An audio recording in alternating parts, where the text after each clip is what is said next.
Welcome, everybody, to Too Legit to Crit, a tabletop role-playing podcast hosted by two guys who roll out of bed with disadvantage. Only when we roll out on the wrong side of the bed. I always roll out on the wrong side of the bed. There is no right side of the bed. Move your bed. So anyway, buddy, how have you been keeping? I've been good. I got to roll dice and stuff, so I'm happy. You did get to roll dice. You rolled dice majestically. And I rolled them well. They didn't betray me for once. It was really cool. Awesome. I just want to kind of make a quick interlude. This week, we do have an official partner for the show. I would like everybody to check out Deals of Opportunity. It is an automatic, simple, and free way to save on the tabletop role-playing games that you want. Just add your Drive-Thru RPG and Dungeons Masters Guild wish list and get notified anytime a title on your list goes on sale. Just set it up and save. So, it's a good product, to be fair. It's a good, it's named a few. There's a Delta Green book that's just gone on sale that it pinged me about earlier today. It's like, oh, fuck. So it's costing you money. This hobby cost me money, dude. It's true. So every now and again, you and I, we realize how inadequate we actually are. And we like to bring on somebody who is going to class up the place and make us look good. Or at least do their very best. Yes, and I think we've done a very good job of that this week. I do believe so, because it is our pleasure, it's our honor to introduce the one, the only, the Chaos Goblin themselves, Juicy Garland. Hi, thank you for having me. Now, where's the guest list class? Well, that's you, so there's a lot of responsibility on you right now. So. I love the way you lie to me. Keep going. I can, it's not a lie. It is 100% truthful. And, I started following you, I think it was a couple of months back on Threads, and instantly you are one of these people that just makes the timeline better. Well, thank you. I am a big old nerdy drag queen who just loves to make a fool of myself. So I'm glad that you enjoy my weird and obnoxious brand of chaos. I'm a sucker for chaos. I'm slightly feeling sorry for Justin this week, as he has a hard enough time trying to, get me to behave myself. I have a feeling that, we're gonna bounce off each other and just see myself out. Yeah. I don't know. We want you to witness this, Justin. We want you to look us in the eyes when we do. Yeah, I really do like to have someone watch me. I'm the kind of gal who is really excited to show my 13-year-old nephew pink flamingos one day. That's going to be a fun time. Yeah, I mean, why the hell not? I love chaos. I love just irreverent nonsense, and I love bringing all of that into the gaming space where I get to make other people have to deal with it. I think playing a game with you must be fucking phenomenal. I like to think so. The eye rolling at the table makes me wonder sometimes, but generally speaking, I think everyone's having fun. I don't know. To me, if they're eye rolling, it means you're doing it right. I think so too. That is true. I do get a fair few eye rolls. Yeah. We recorded with Stefan from 13th Moon Games. We recorded for our new show yesterday. So when that airs, you'll be able to see some good eye rolling action. Oh, heck yes. Yeah, a good example is in my actual play podcast, which is a Monster Hearts 2 actual play, All Our Faults. I play a vampire character, Michael, who is just the worst. He is just constantly motivated to needle at everyone around him and constantly get under their skin. But it's because he's always seeking attention. He's always seeking a way to control the space to have people pay more attention. And the way he does that is the only way he knows how, which is to in some way make them angry or at least notice him through that negative attention. But I also am the kind of player who embraces the negative consequences of that character's actions, I'm never going to get mad at a GM for then slapping my character down for doing something stupid or doing something that wasn't necessarily the best or nicest thing for that character to do. There should be consequences for these actions. And I find a great deal of enjoyment in engaging with that character's truth, even when it's not so great, because it is still spicy. And then dealing with a fallout and having that character maybe learn and grow. I think in that regard, I think you and I are quite kindred spirits. Because Justin was pointing at me as you were saying that, because if you just swapped out the name at the start of that description, you've also described one of John's characters. Like to a T. My first character, he was Nahash. It was in the Pathfinder game. And when we played Covenant Crucible last night, we were the original 4 friends who started in this hobby together. We were playing again together for the first time. So we kind of semi-reincarnated those characters just in a completely different system. And immediately it felt like putting on an old pair of shoes. Where it's like, oh shit, this is my comfort zone. And I immediately started targeting Couch's pious character, because that was my bread and butter. Yeah, that's fantastic. It was fun.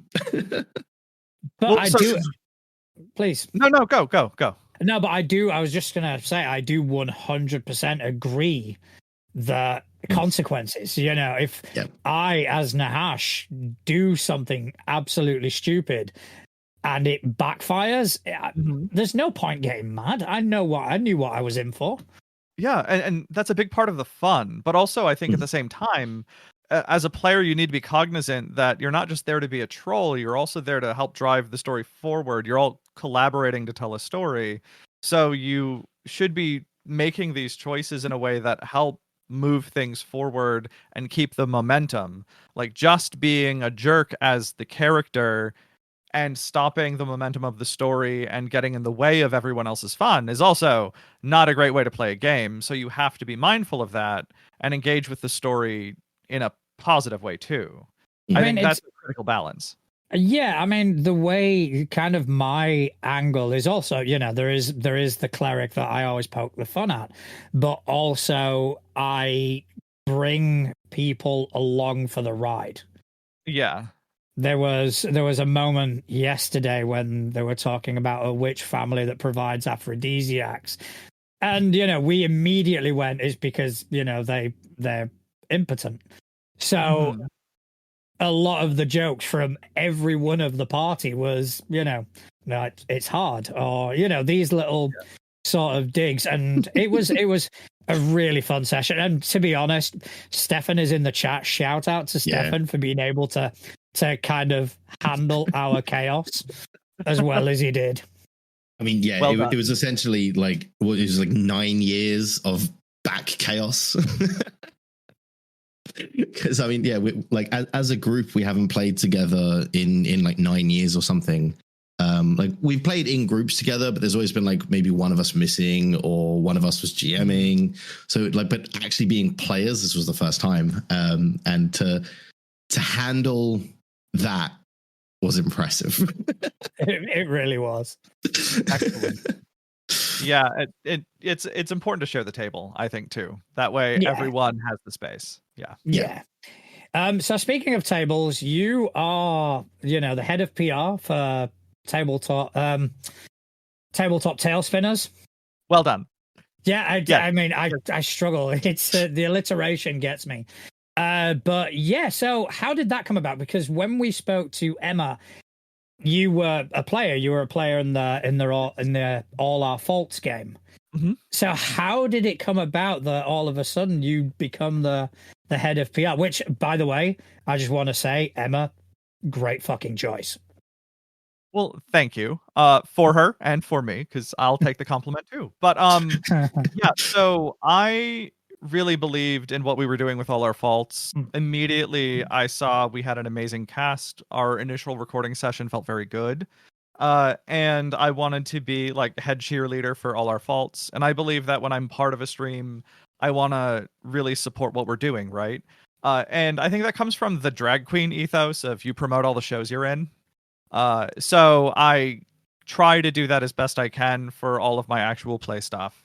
But in addition, something that Emma really showed me, I really, really believe in, and that's ultimately that Emma had built something really cool with the nascent TTN, where she had been mindful in casting diversity without tokenism, and she had done it successfully, and that's not something I've really seen anywhere else.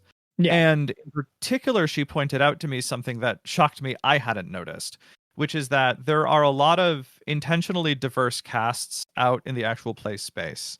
A lot of them will say they have lots of women, or they will have lots of folks of color.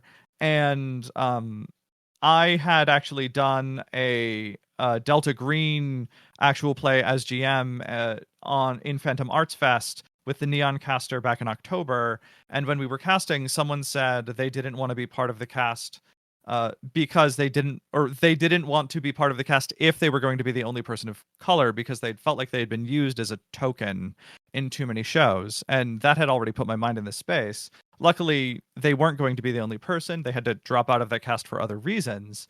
But then later on in that month, Emma had said something to me where she had pointed to these intentionally diverse casts, and almost invariably they were GM'd by cis straight white men.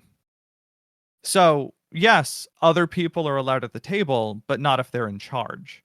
And sort of the mental math in my head, a lot of these GMs are also people who are in charge of networks. A lot of these people have the actual authority within the organizations putting on these shows, and they're not relinquishing that control in those moments, even when they're marketing themselves as being diverse or more diverse than they used to be. And they're taking credit for that while not really doing the heavy lifting at the end of the day. And it struck me as bananas that I hadn't noticed it either. And obviously, I have a different perspective than Emma. I am a drag queen. I'm a gay man under all of the makeup and the wig and the dress. And it eluded me. And I think I'm in a bit of a bubble because I know a handful of women who do actual plays, who do GM their own stuff. So I think I might have been sort of blinded to this fact. But then when Emma said this to me, I was shocked because I looked around and really saw the phenomenon. And seeing what she had done, where she had built something that really wasn't tokenistic, that was earnest, I really wanted to be part of that. So as the end of the year came in, she and I spoke, and we decided that she needed help badly because TTN is growing, and All Our Faults was starting off really strong in its first few episodes. So she needed help. I wanted to be part of what she was building. So we decided that I would be a formal part of TTN, and eventually we will continue to formalize my role more. I will take over more and more responsibility, and it's our goal to really grow Tabletop Tailspinners into something big and really make something different than what's out there, which is a truly diverse network of performers in the actual play space who do cool work, who are chosen for their talent, and who don't feel tokenized. I mean, that's one thing that when I spoke to Emma on the show, because even by then, I think Monster Hearts, I think All Our Faults hadn't premiered yet. I may be wrong in the timeline here, but it either after. Well, yeah, it was early days at the and she was telling us all about the projects, because there was like Improv Madness, there was All Our Faults, and I can't honestly recall the name of the other show. And one of the things that struck me was Emma just going, "Yeah, I this is me." Mm-hmm. This is me. I do this sort of thing. And to kind of see, even then, before All Our Faults has become what it's become, just to see what she was doing was staggering. It's and I do agree that and I think Emma would have probably agreed as well at the time, that some help with the heavy lifting and would have been She needed beneficial. support. Absolutely. Yeah. And like I said, I've said it before and I'll say it again, she could not have picked a better person to do that. Well, thanks. I do feel like she and I are very complementary with our skill sets. She is very good at like being structured, herding all of the cats, taking care of a lot of the operation stuff within TTN. I hate that stuff a lot of the time. I really, however, like looking at TTN as an organization, but also doing a lot of the social media stuff that I've been doing. I also want to learn more about marketing and formalize a lot of my knowledge there, and do all of the other stuff that I have been doing and do more. I think that TTN has something really special, and I want to help that grow as much as I possibly can. And I'm certain it will. There's no doubt in my mind that TTN will continue to thrive and continue to grow. It's a passion project, and it really is. Yeah. And it is, passion projects do succeed because there's real motivation there, right? Like if you set out to make podcasts just for money, it's not going to work, especially in the TTRPG space. Like there's so much stuff you do for free all the time. Like actual play stuff is always a labor of love, because actual play stuff in and of itself tends to be free labor, both emotional labor and actual physical labor, so much. And that's just the way it's going to be so often. And you can't do all of that upfront stuff to then make like TTN one day maybe a business, if we're lucky, if we're not willing to do that labor of love work up front. And you have to really want it to do it. Yeah, and I think we've definitely kind of fall into that same sort of mentality, because we started this and the objective wasn't even to gain listeners. Yeah. The objective was, we want to make a mark. We want to put something out into the world. Yeah. And it's going to be two idiots talking about our favorite hobby. And right now it's free. Yeah, that's it. It's something for, and lo and behold, people actually started listening, and I think it still astounds us to this day. Why? What is wrong with you people?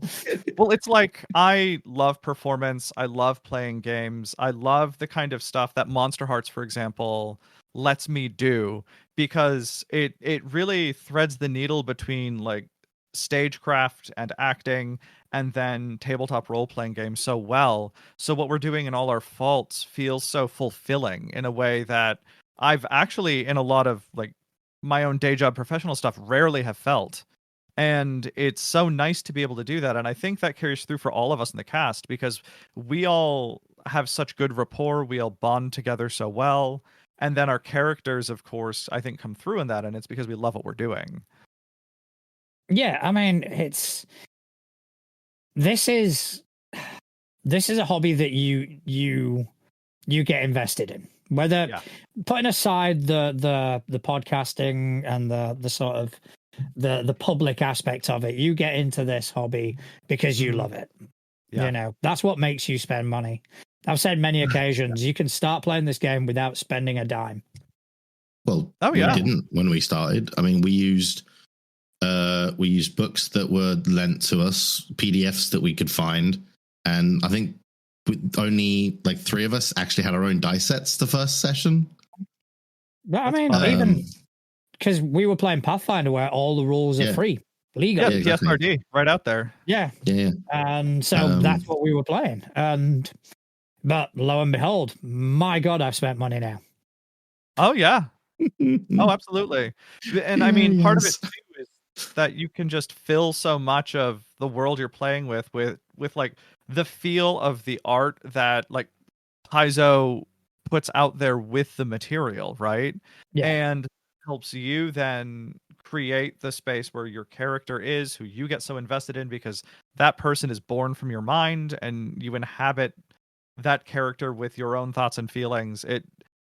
It's so personal, and that all gets colored in and sort of filled out with all of that other stuff that you want to have access to, because that's personalized too. Yeah, I don't think I could have put it better myself, to be honest. That is just a very poetic way of putting it, and it capitalizes it exactly. Yeah. So, or like I, for example, like obsess over like indie RPGs that I find that I love, and no one ever wants to play them with me, but I love reading different rules and like seeing what other people do to sort of craft and style a world. So then I have like shelves and shelves there, and then space where there aren't shelves, where I have more books where they're just toppling over, where I just have like indie RPGs up the wazoo, and I have like some favorites that I've never been able to play, and I have thoughts about how I get other people to play with me now that I am head of PR at TTN. But that's long down the road, and I'm still conning Emma into it. But I'll get there. I think but I have Justin too, huh? I don't want to cut you off, but I think first of all, Justin's got an interjection. Oh, no. I'm putting my hand up because I want to be a player. I want to play. Stefan in the chat has also said, I want to play indie games with Juicy. There you go. And 2 players. Job done. Yeah, and 3. I mean, come on. Job done. Let's go. Yeah. No games are getting played in this space without me being in them. Yes. Also, I need to play more Delta Green.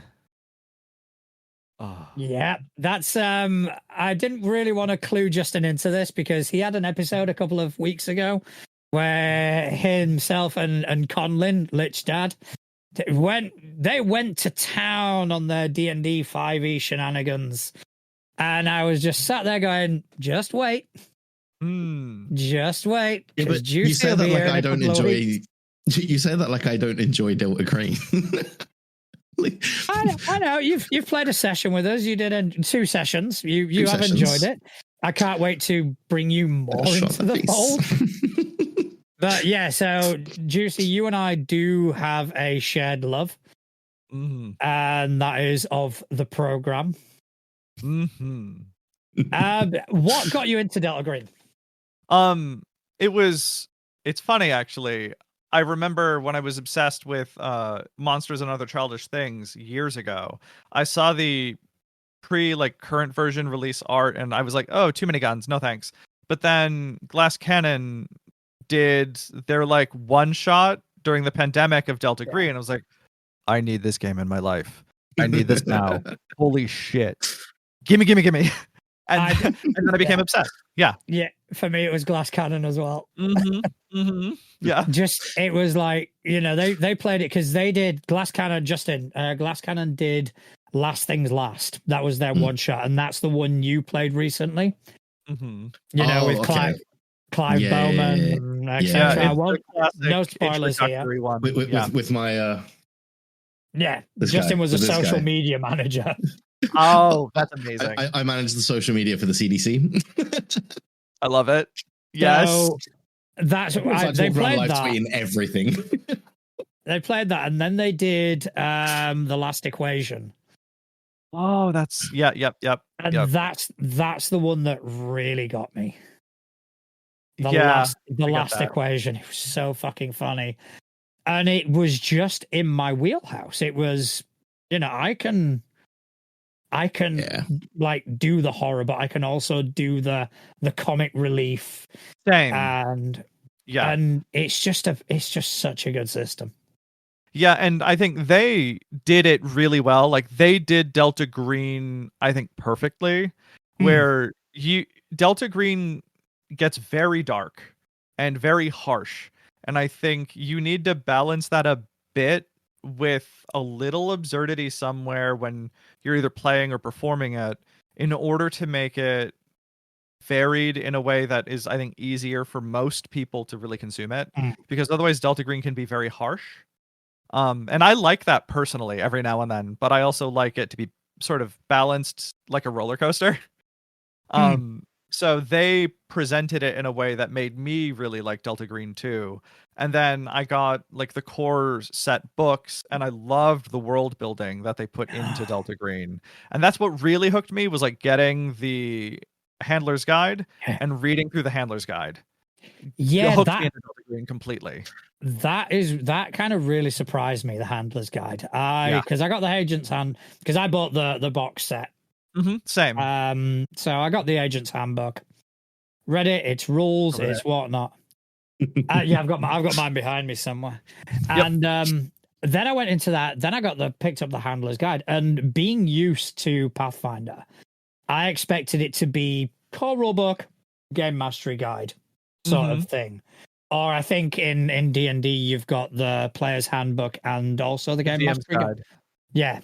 The DM's guide, sorry. So I thought it was going to be like that. I thought it was going to be, these are the rules, but this is how you play, sort of thing. And when I got it, and the fact that the first 20, 30 pages are a timeline. That was amazing. 1920, this happens. And it's just, and you kind of link it not only to real world events, but to operations. Yes. That aren't even published yet. And in addition, you also have it linked to like Lovecraft's world so thoroughly. And I happen to be a really big fan of H.P. Lovecraft and just cosmic horror in general. Like, I'm building tattoo sleeves of like great old ones. Like the newest one is the King in Yellow, who I know is not Lovecraft, but he counts and he's there. But I have Cthulhu over here. I have Yog-Sothoth over here. Eventually, I want Azathoth. Yeah, I love me some cosmic and weird horror. Yes. So the way they interweave like real world events and tie them to Lovecraft and meld those two worlds into one is just brilliant. And then Detwiller's like art on top of it is just so good. And the way and it's so well written. Like the whole thing is just a complete beautiful package, and I love it. It is fantastic. And I really was quite unaware of Lovecraftian horror. Aside from, Cthulhu. Maybe Hounds of Tindalos, things like that. But they were just a carryover because they were in the Pathfinder games and stuff. And it wasn't until I started delving into Delta Green that this whole narrative world opened up in front of me, and it was like, holy shit. Oh yeah, no, I've been reading like Lovecraftian fiction since I was a kid. And I've loved it forever. Like I have so many versions of the annotated HP Lovecraft around my house. That I love the writing, even though the man was a racist prick. He was. And he was, and it has to be said. He also completely changed how we think about science fiction and horror so irrevocably. And I think that has to be remembered too. Like, prior to Lovecraft's style of writing, science fiction placed mankind at the center of the universe every time. Like, you go all the way back to Mary Shelley, and it's about man trying to imitate God and take the center of the universe from God, right? Yeah.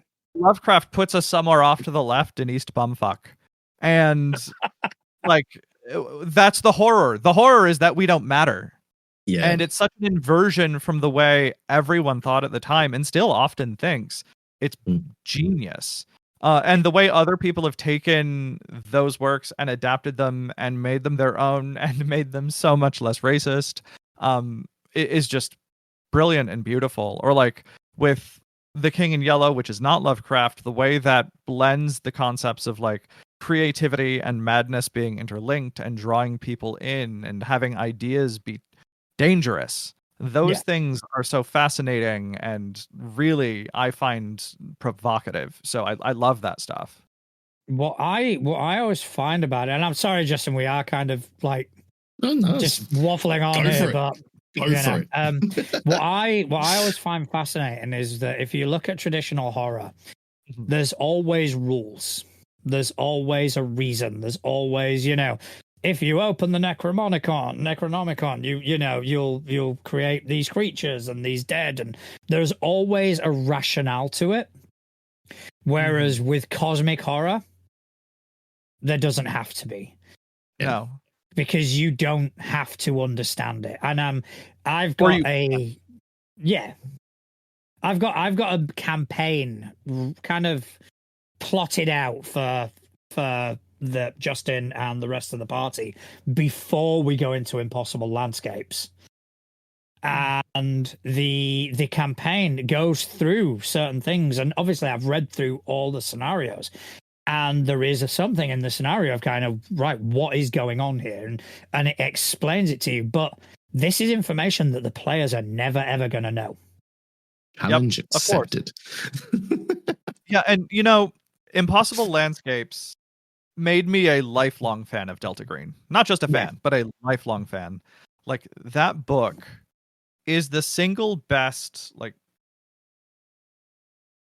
pre-made scenario piece of writing I have ever encountered. I will say nothing about it because spoilers, other than to say that the way it left me feeling as and after I read it made me feel crazy. Yeah. The book, reading it, a book to tell you how to play a game in a pre-written scenario, made me feel crazy. That is how well written it is. Like, it's such a brilliant piece of writing on top of being an incredibly well written scenario book.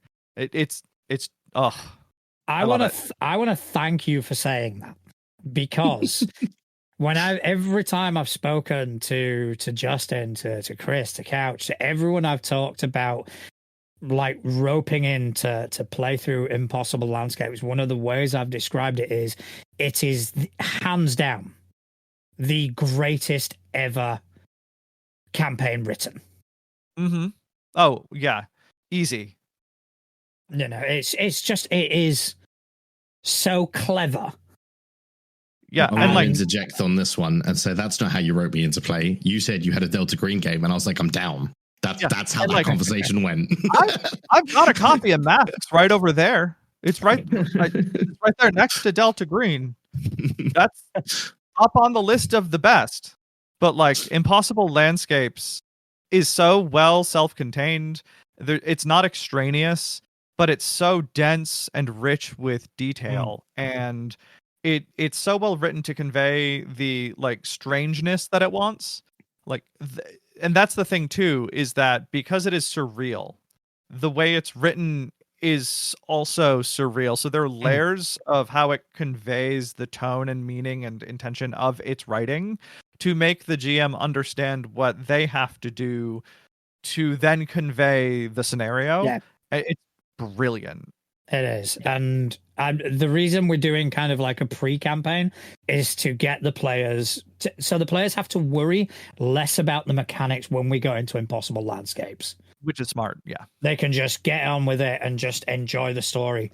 So we're currently in Visid. Oh, fun. Gross. Yeah, Visid's a lot of fun. Yeah, for those not in the know, it's just really icky, and you should play it if you want to get squicked out. And I'm going to try and ask you to try and taper your reaction, but it's going to end with Ex Oblivione. Okay. So that's going to be fun. Everyone's going to have a great time. Yes. It'll one word, damp. Well, my introduction to Delta Green was a lot of fun. It was, I think it was shortly after you got the books, wasn't it, John? Yeah. That one that you ran that I was in. And we kind of, the party ended up splitting up for some reason. I think we all just ran different directions when shit started going down, as you do. Yes. And then I was like, I'm going to go find this other dude because we haven't seen him for a little bit. So I went to find him and I walked in a door. And that's where my experience of Delta Green ended. Because he'd gone insane and he shot me in the face. We were playing PX Poker Night. And have you ever played that one? That one I have not played. I think that I've read bits of it, but I've read it, but it's been a while. it's a good introduction, and a lot of like the first 3/4 of the module, nothing really happens on camera, as it were. Everything is happening in the background. So every now and again, it's like, just roll a sanity check, and they're rolling and rolling, and because it is it's like an intro scenario. The insanity and the breaking points are already pre-written. Mm-hmm. And one of them, the one who went insane, it was you strip down naked, you pick up a gun, and you kill anything. And that's what happened to him in the armory of the army base, where Justin's character decided to walk in. Oh no! Like, I'm gonna go find him. So I walk in this door, and like I'm saying this, like, yeah, I'm gonna go and look for him. And the whole time I'm, unbeknownst to me, John's getting messages from the guy saying, "I'm gonna shoot him. I'm gonna shoot him if he walks in this door." That's amazing. At Gen Con, I played a scenario. I forget the name of it. It's where you're astronauts and you have to go up to like fix a satellite. Oh shit! That's gonna bug me. That's really bug me now. And I played like the ace pilot, who's like an America-loving prick, which was so fun.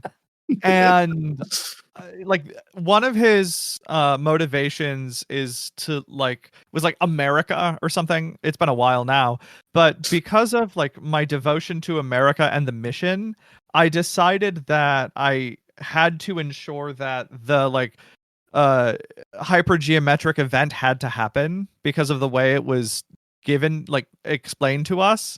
So when anyone tried to like prevent it, I murdered them. And I basically murdered half of the crew. Very satisfied with myself, and made sure we like landed back. I killed the captain. I remember doing that because like there's the monster that like goes like phases through things, and I kicked the face of the captain to knock him into the monster because he was trying to like stop the event. It was great. That was so fun. Oh, that's amazing. The thing I love about it is that it quite literally, and this is going to sound like it doesn't really mean very much, but every scenario is different. Oh yeah. It's, because I'm a big Pathfinder player. I do a lot of society games and, a lot of one shots, and they're all very formulaic. They're all very, okay, you meet with the person who gives you the quest. You can roll for information. On your way there, we're going to have this little sort of mini game that's going to use your skills. And then we're going to get into encounters, and they all kind of follow that sort of thing. Delta Green not only is non-linear as pre-written modules go, they're just dossiers of information. But also, if you guys like the party that I'm running now, they're playing Viscid, and then they're going to go into, I can't remember what it was, but it's a completely different vibe. It's a completely different sort of feeling that kind of comes with it. Yeah, actually, I read there was either a post or something, or maybe it was on Detwiller's Patreon. I support Dennis Detwiller. He's the main artist for Delta Green. He had written something about how they actually write and why they have distinct tones between different published scenarios. And part of it is that they don't actually share a scenario until they're confident in a draft. And then they like kick it over the wall for some edits and feedback. But the feedback goes back to the original author, who then does the revisions. So each scenario is really mainly touched by the originating author of the scenario. So it retains its distinct tone. Yeah. That's why like they don't all blend together tonally. So that's why you can go from like Viscid to Ex Oblivione and then have very different kinds of scenarios. And I think also they're very open-ended, because if you look at like what I think of as like the energy curve of a scenario, their Delta Green scenarios are all very flat, until they spike at the end, right? Yeah. Because there's a lot of like footwork to find things, and then once you basically get to a point where you've triggered like the horrible thing that happens coming at you, basically there's nothing else you can do, so it all just goes bad. Yeah. So there's so much you can do before then that it's really up to the GM and the players how everything happens and what sort of mini horrible things end up happening in whatever order or however they happen. And because they're all kind of open-ended questions, you can have wildly different experiences. I think that's why you get that different style of scenario than from like Pathfinder or D&D or something else. So we were talking on Instagram about Delta Green. Yeah. And because I said I was running Impossible Landscapes, it is in person, which obviously for geographic purposes you would not be able to join. But if I were to have an online run of Impossible Landscapes, would you at all be interested? You had me at if. Yes, of course.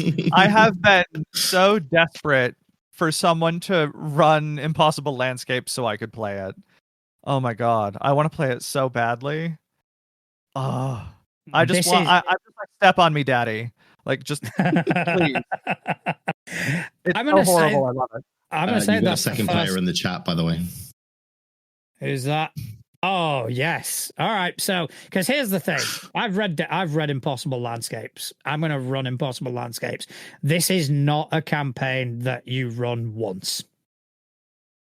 No. Yeah. I mean, it's there's so much in it. You can't do it all. Yeah. And because of, like we were just saying, the nature of Delta Green games, they take such different paths. There's no way for it to be even remotely similar each time. I would love to. Oh god, yes. Because I mean, I've listened to 2 actual plays of Ex Oblivione, because that's one I've really wanted to run, and one was the glass cannon version. And the other one I'm not really going to mention because I wasn't a massive fan. I don't think it was well done at all, so I don't want to kind of knock anyone or put anyone down. But again, they were 2 very distinct experiences. Yep. And I just can't wait for our experience with it. Yeah. One day I will have my own Delta Green pod. I know it. I can see it so clearly in my head, but I'm obsessive, and maybe we'll talk. But I'm let's chat. And I have like a distinct set of arcs I want to like tackle, and I just need to write the scenarios. And oh god, I'm so in. And I also like want to make so much stuff for it. Like I want to make theremin music for it. I have a theremin. I'm not very good at it. I need to get better. But I want to make theremin music for this. I want to be part of that so fucking much. I just, one day. Yeah. I mean, because I've even got a character concept that I've been thinking about. But it's because I'm always going to be the handler, so I'm never going to be able to play. My character concept is, like Whoopi Goldberg in Ghost. Yes. She's a charlatan sort of psychic who gets possessed by the titular ghost. I want basically a character like that who has been a psychic and then all of a sudden gets hit with something, possessed by something. Yes, I love that. And that's going to be their introduction to Delta Green. Yeah, I have a character who doesn't get possessed, but I have like a really fun charlatan psychic in Call of Cthulhu. Oh god, Madam H. Is that what I called her? And she's from New Jersey. So like she's like, I have a feeling, a sensation that someone with the letter H is calling to you. And she's amazing. I love her so much. Oh, that's amazing. That is fucking awesome. So speaking of Delta Green, speaking of TTN, yes. You were mentioning that you were doing a list for Improv Madness for a Delta Green Improv Madness. Oh yes, how's that coming along? So I've not done as much as I want to, but I've done quite a bit. So yeah, Improv Madness will have me running some Delta Green, which is going to be exciting in season 2. And what that means is that I have to make random tables for these characters and also scenarios. And I'm almost done with the characters. I just have a little bit more to do there, and then I'm going to get onto the scenarios. But I had a whole lot of fun making some wild tables. So now I'm going to have to pull up Drive. Oh, please do share what I don't want you to. I don't want to spoil anything, but no, I'm not going to spoil anything. But what I do want to share is sort of the process. I think so. Okay. Yeah. Because not everyone knows Delta Green, anyways. So Delta Green characters are actually fairly simple and fast to make. So it was actually not terribly difficult to come up with how I would randomize some of this. So you have your basic stats, which is similar to Call of Cthulhu. There's off the top of my head, this is gonna stink. So let me actually scroll over my massive outrageous table. Strength, Dex, Con, Intelligence, Power, and Charisma. These get rolled later in the process. But actually, hold on, pause, back up. I'm going to explain what Improv Madness is.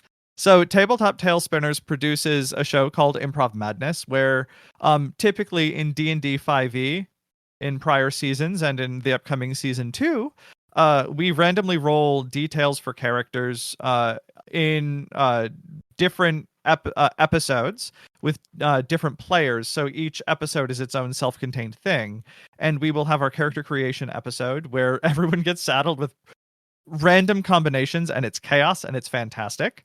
And then the GM, usually Emma Kokar, who is the founder of TTN, will then randomly roll the scenario. And then the next episode will be the scenario itself. Fun time. I am in a couple episodes for season 2, which starts in March, I believe. But I am jumping in as a guest DM, as handler for Delta Green. So roll the professions, which are what we have instead of classes. And that's exciting because there are standardized professions that are easy enough to pick from a list, and I can randomly roll those. And then some of the subcomponents of those are randomized, like additional skills, things like that. Those I made tables for, so that will be easy enough to go through, and those you can find in your local agent's handbook. Also random skills for when you have randomized skill rolls. I'm really proud of some of the things I put in here because there are different crafts that you might have to roll. If you do, you have 1 in 40 chances of getting crafts like artisanal bread, lepidoptery, or rock tumbling. Those are fun ones. Let's see who gets those. Oh, I love it. I would absolutely get those. Just gonna put that out there. I did then have 90 different sciences. Some of those include classics like climatology, ichthyology, and paleontology. So good stuff there. Nothing too obscure because I wanted these to be useful. But some of them are, like seismology. Who doesn't love that? And then there are 781 languages you could roll from if you do get a foreign language skill. I decided to be cruel here because, you could get French, or you could get Kidan Sara, whatever that is. So we'll find out and do a little Googling. I think that's fun. So just quick shout out to all our Kidan Sara speaking listeners out there. Absolutely. Oh, that's amazing. I love, like John knows this, I love a random table. Yep. They're my favorite thing in the whole wide world. I've got books of random tables for 5e over on the bookshelf behind me. So to do an entire game from random tables. Oh my God. Yeah. Oh, it's fun. And then I think, honestly, the way Delta Green works, a lot of the information that goes in the character sheet is really about creating who this person is that you're going to be playing. The stats really don't do a ton of work. No. The most important stuff is in your bonds, It's in your motivations, sometimes disorders, things like that. So I spent a lot of time on bonds. And with a couple of friends, I really put some time into figuring out who bonds might be here. I will save a few because some of these are real fun. But you have your classic, your parent, your step parent, your partner or ex partner, your other boyfriend, um, things like that. And then we get into some fun things because you don't just have bonds with people, you could have a bond with your dead cat. You could have a bond with Citizen Kane. We all know those guys. Those movie guys who have a bond with Citizen Kane. That's a really strong identifier of who a character is. You could have a bond with your intramural sports team for anyone who loves their, I don't know, ultimate frisbee. You know who that person is. There are some real good ones in here, so I'll leave others for the show. But this is a little preview.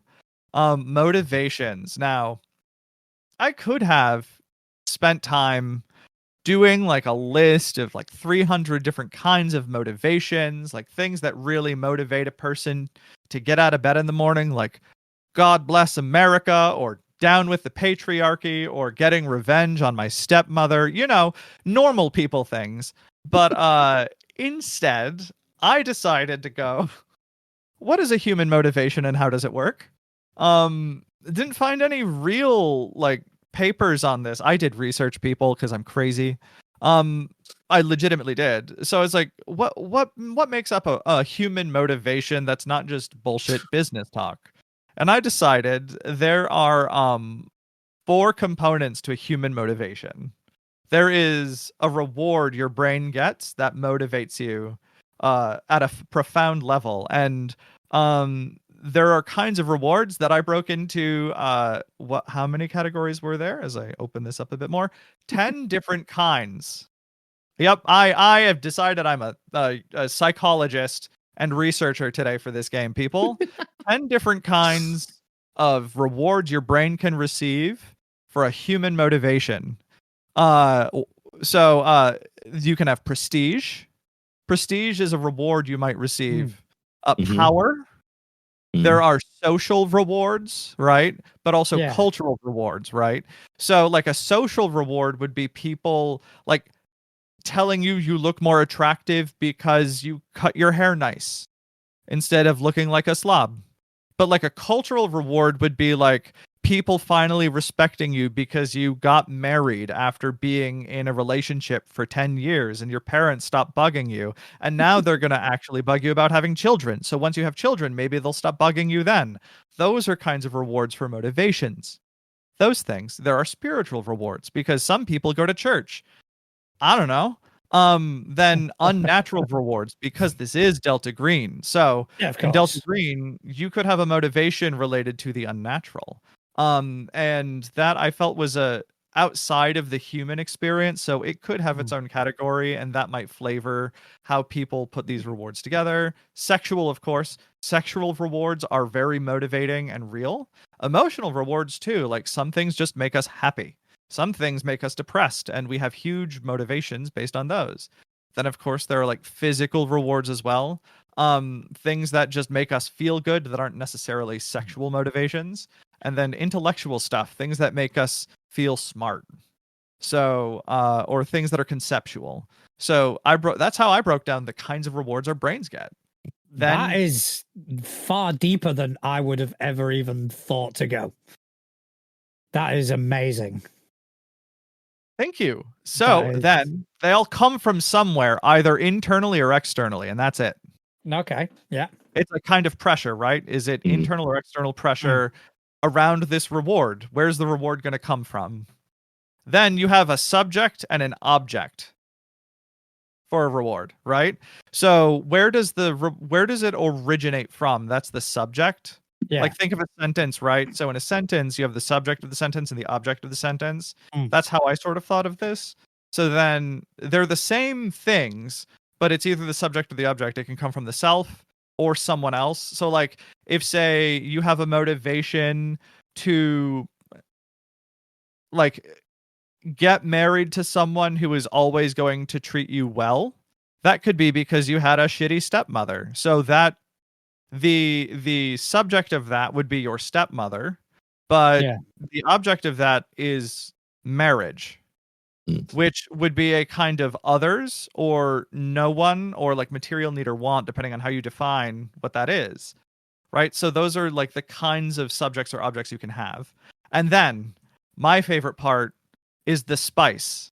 This is where I created a numbered list of things that then I could basically fuel the ideas where you put all these things together, you shake them up with your random rolls, and then I can help players generate ideas for their human motivations.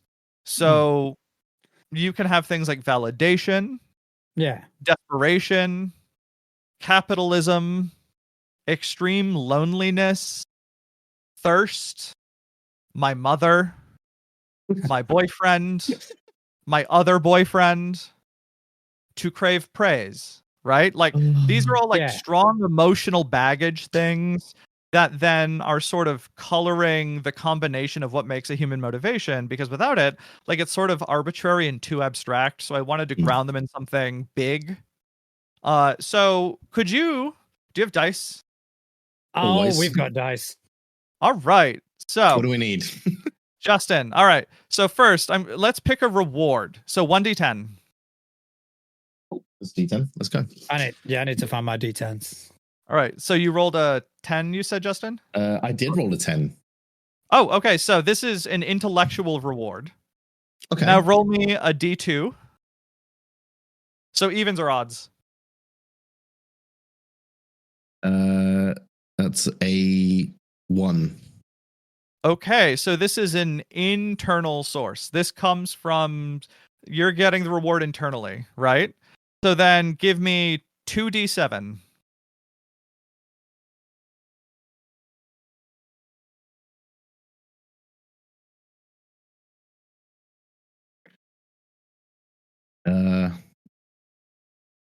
Do you just want the total or? No, each one. 4 and a 3.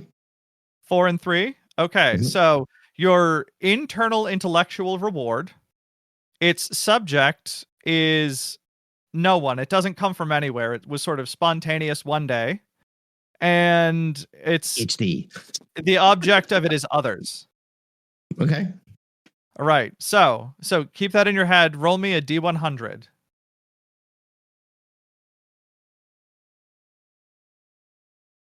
Uh, 29. 29. Your X is the spice.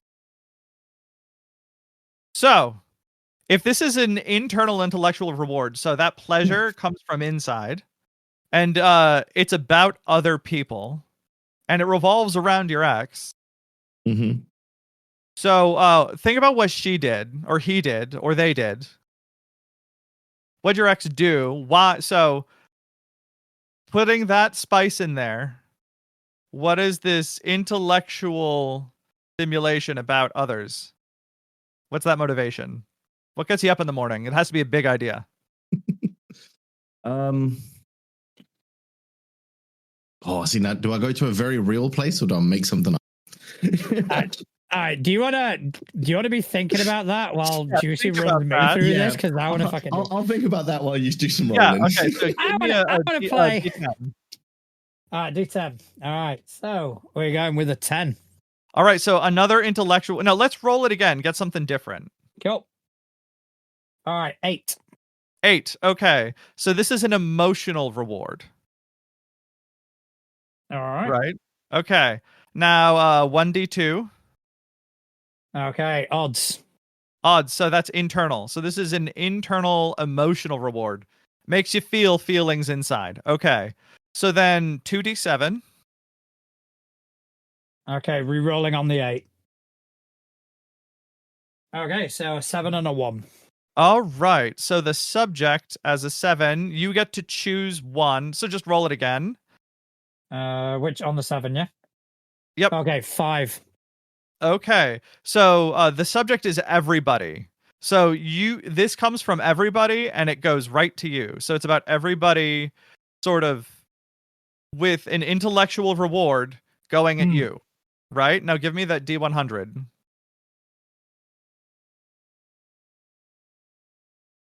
All right, that's 39. 39. All right, religion. At this. I have a motivation to recommend if you can't come up with one. Okay, so I'm thinking, I want everybody to see me as the next savior. I love that. Perfect. Yes, that is a strong motivation. I wake up every morning. Juan, you are now Jesus. Yeah, Bless all you, right. my child. Yep. All right, Justin, did you come up with something? I did. Now, I just want to clarify because my ex has got a degree, but this is not based in reality. But it is semi-based in reality on other people, not my ex, just clarifying. So there were some individuals that I basically wrote their dissertations for them at uni. So they go around telling people that they have a degree, but in reality, I did all the work. So I would shift that to an ex that did the same thing is essentially. So the intellectual juice is them going, yeah, I got a degree. Meanwhile, I know that it was me and it was my brain that did that, not theirs. So what's the motivation around that? What gets you up out of bed in the morning based around that? To prove that I could. Okay. It's something that is very real. Is if somebody tells me there's no way to do that on a whim, my brain goes, fucking watch me. That is true. He does respond like that. Excellent. It's very good. It's very good for manipulation purposes. It's true. I love that. Yep. It's how the podcast started. I'm very proud of this table and like how it can awesome. be used to generate motivations because it's infinitely usable, basically. I think it's amazing. I think awesome. the thought that you've put into it is, because I would have just gone, okay, here's a list of 20, 30 motivations. Let's be done with it. But the fact that you've done that, it will create, and not to use like Delta Green parlance too much, but it will create a bond with that character. Yeah, no doubt. Yeah. Because the players, they've put something into it of themselves and they've thought about it. But also too, like just rolling on a list for this felt boring and like not fun for both me and them, and also the audio. Like doing this, like thinking through it, talking about it, that sounds fun for air. That's why I wanted to get away from a random table. Whereas like with the bonds, because I'm not really filling in like who this parent is or what that story is, there's still something to talk about. Or like if they roll like that one of their bonds is Citizen Kane, like we can talk about that and what that means, and that's hilarious, right? So but this, I wanted something more juicy, so that way it could really be more interesting and fun. And I really put a lot of thought into how you break down a motivation, because that was an interesting thought experiment for me. And I hope other people respond well too, because I really like it. I think it's fantastic. And when Emma was on the show and she mentioned that you were doing improv madness in Delta Green, I think I threw myself at her feet. It was hilarious. It was so funny. I was so fucking desperate.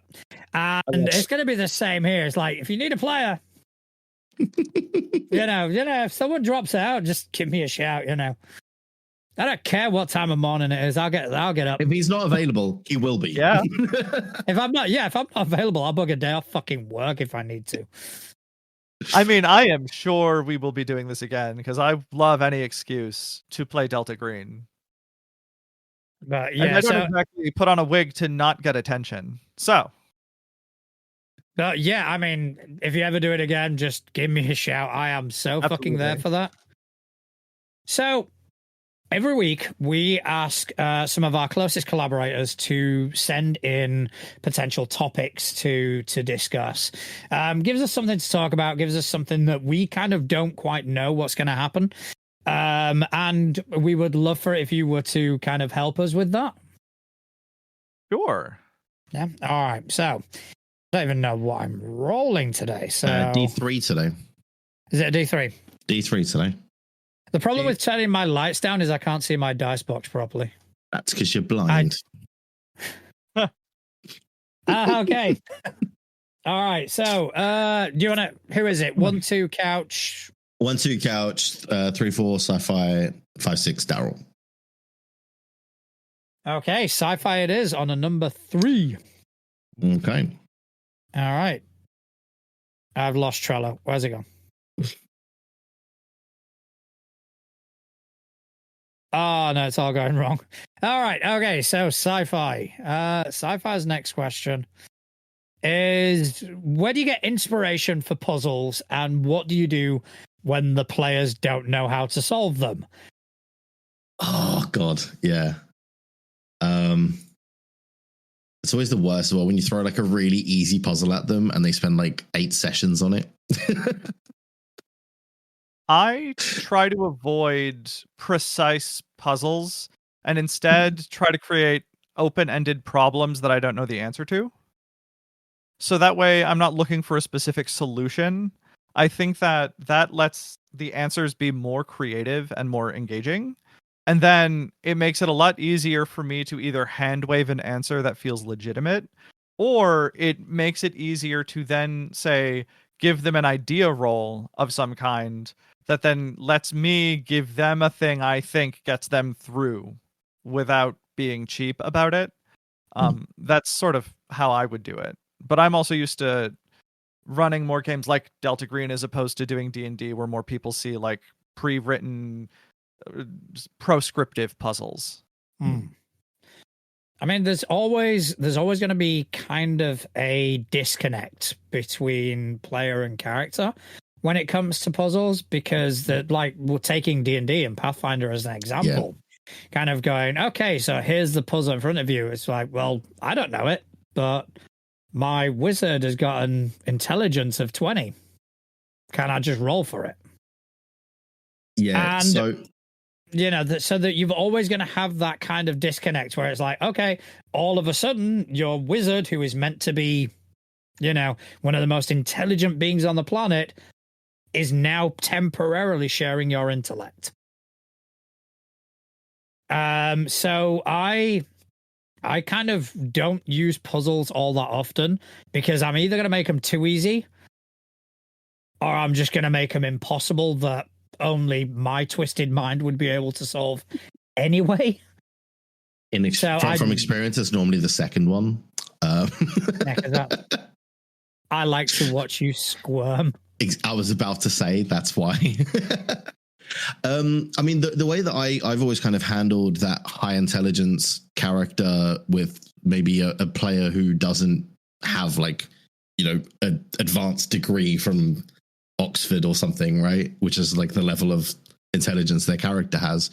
I'll like slip them extra information about the puzzle, like on a sheet of paper or something, so that it's character knowledge that the player now possesses. But it's not something that like you're openly sharing with the table, so that then the idiot barbarian goes, hey, what about this? Because he shouldn't really know. So I'll like slip them an extra sheet of paper with maybe like a diagram on it that they've seen in a book, that maybe explains this puzzle, or something like that. That's just maybe like a spark of inspiration that they've had of, oh wait, I remember this puzzle, this book I read when I was 8. So that's also kind of how I handled like them getting stuck, is I'll maybe so I'll get them to do a roll, and whoever rolled the highest, I'll slip them a little bit of extra information about it that they've deduced, or something like that. And it also makes it feel like it's the character coming up with it as well, a little bit. So that's kind of how I've handled it in the past. That's actually a really, really kind of inspired way of dealing with that. Yeah, that's not bad at all. I also think too, as long as everyone's having fun, then keep letting them figure it out. But if they're not having fun, I think it's the GM's responsibility to change tactics too and figure out how to make it work. Yeah, I mean, it's the ability to it's the ability to just kind of go, this isn't working. Yeah, time to knock it on the head. But I do like your idea, Juicy, where it's I don't necessarily have an answer to this. I want to see what you guys come up with, and whatever I think's going to be, that works. And I do think that, I mean, because that solves the problem of people having seen a similar puzzle before. Mm-hmm. And it also solves the problem of the difficulty of the puzzle, because you can kind of keep it going as long as need be, and then go, oh yeah, you've just that was the answer. That's what I had written all along. Yeah, and ultimately, based on how absurd you think their solution is, you set a difficulty rating and let them roll. Yeah. I mean, that answers half the question of, when they get stuck. But what about inspiration for puzzles? Where do you guys get your inspiration from? Because I've briefly spoken about this in the past, where I get some of my inspiration for puzzles from, which is video games and lots of them. But what about like yourselves? Where do you guys draw your inspiration from? It depends on the game and what I'm going for, right? Because I kind of think of all challenges I'm putting in a scenario or even a room as a puzzle, even if it's like combat. So I try to think of what I'm trying to convey, and I like a lot of horror games. So I'm trying to think of the kind of horror and tone I want them to have to experience, and then I build the mood, the tone, and the nature of that challenge around it. So, for example, when I did that Delta Green scenario in October, I really wanted to have the agents have to go and get information out of an uncomfortable but willing partner. So I had them go get information out of a ghoul informant. And the challenge and the puzzle there was for them to maintain their cool and just deal with the problem. Well, a perfectly polite but deeply horrific ghoul in a human suit that was a decent enough illusion, but not quite good enough, just sort of spoke with them in the darkness, well underground, further than made any natural sense. And they were just in a pressure cooker having to withstand sand rolls continuously. And I performed it well enough for them to be uncomfortable with my like twitching and mode of conversation. And they were so uncomfortable, just their reactions were hard to control, and it was great. But the point is I think about what I need to do to sort of challenge their skills and then build the sort of skill challenges around that. And it can aesthetically be whatever I want it to be. I can describe it any way I want to. But what I need to make sure is that I'm challenging their specific skills and their specific tools, and also convey the kind of tone I want to, and build it around those things, because that's what I'm trying to achieve with it. Yeah, I mean, I'm not the sort of person that does puzzles very often. And when I say puzzles, I'm referring to you have to orient these statues in a right sort of, I don't normally do that. I don't think it's a conscious decision. It's just when I write something, I just don't think to put it in. The puzzles I do are a lot, like they span a lot longer. Like there is an adventure arc, which is essentially in its way a puzzle, whether it's a murder mystery or something like that. And what I do is very similar to Delta Green's style of writing, is I write everything that's happening without the player's intervention, and then find the points at which the players can then connect into that story. So there is something that's going on from point A to point Z, and that's going to carry on whether the players deal with it or not. And then there are specific points which the players can pick up on, which will put them in line with what's happening. Yeah, that was a good question. I do like a good. Yeah, it's been a while since we rolled sci-fi. Big shout out to sci-fi. Yes. Thank you very much. So before we wrap today, I do have one last small piece of business. On Thursday's Fabula game, I revealed to Justin that I had a surprise for him. That I was working on something that I was hoping would be ready for today. Lo and behold, it is. So I am now going to see if I can not fuck this up. You're pregnant. No, unfortunately not. You know, I do like. It didn't work. It didn't take. It was a load of fee peeing on that stick, though. Have you seen it? You didn't even let me post the link, you fuck. Let me post the link in the chat so then Juicy can see what I've done. I'm so happy right now. See, I told you it wasn't a wind up. It was going to be something that you would genuinely like. I am so happy right now. Can I copy? Let's go in there. I need these. I need them. All right, so I'm going to first post it in the Discord chat so Juicy can see what I'm talking about, and then I'm going to also post it. Oh, that's precious. Into YouTube. Oh, that's great. The audience is going to love this. So we are two huge supernatural nerds. And, you know, it just kind of felt fitting. So, I put it up on the old screen as well. It's so cool. That is really neat. I like the art. Yeah, this is the first time I've actually done any vector graphics. And for the audio audience, it is a t-shirt, a Wayward Waffle graphic tee on, I do believe, their shop webpage. Yes. Which you should go find and purchase. That's what I meant about somebody being far more professional than we are.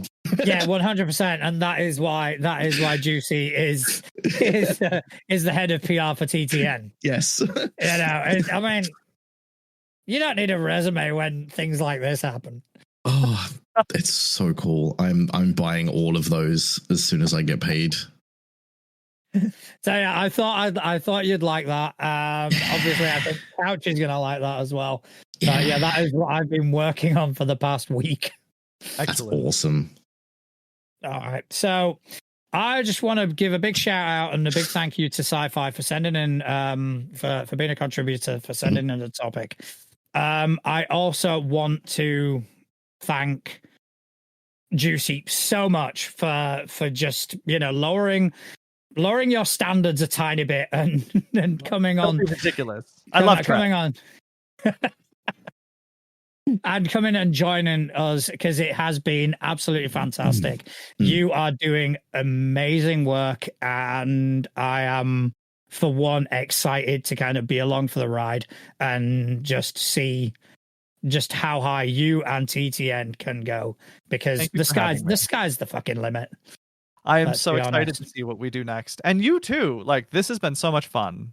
Thank you. I'm glad you've enjoyed it. You know, it's you know, it's just been an honor for us to have you on with us. Also, Justin, I want to thank you for spending some time with us this evening. You know. Fine. So, Juicy, do you want to plug? Go. Yes. Just tell people everything they need to know.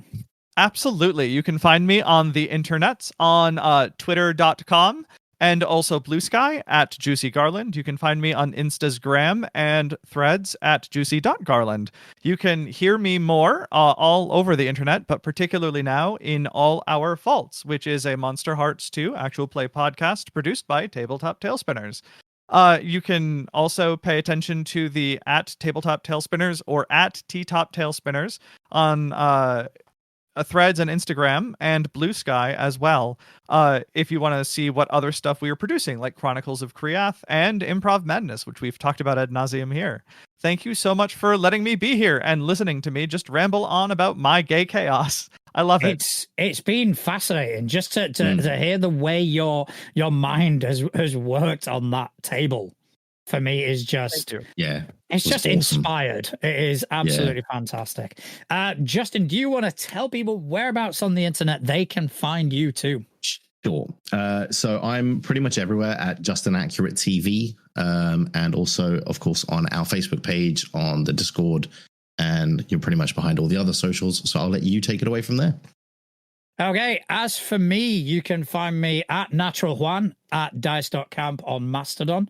You can also find me behind the Too Legit to Crit accounts on Instagram, Blue Sky, and Threads. So if I say anything, if we ever say anything wrong, it's me. It's my fault. Which I think happens on a daily at this point. But also we do have a Facebook group. We've got a Facebook page. Just come and join us. Most importantly, if you like what you see, if you like what you hear, don't hesitate to comment, to subscribe, to tell your friends, tell us what you like, tell us what you dislike. That's the way we're going to grow. That's the way we're going to just become more of a presence in this community that has been so kind to embrace us and that we love dearly. But most importantly of all, I want to thank everyone for taking time out of their busy day to listen to, well, two idiots and one professional in this case, waffle on about tabletop role-playing games. Thank you very much. Good night.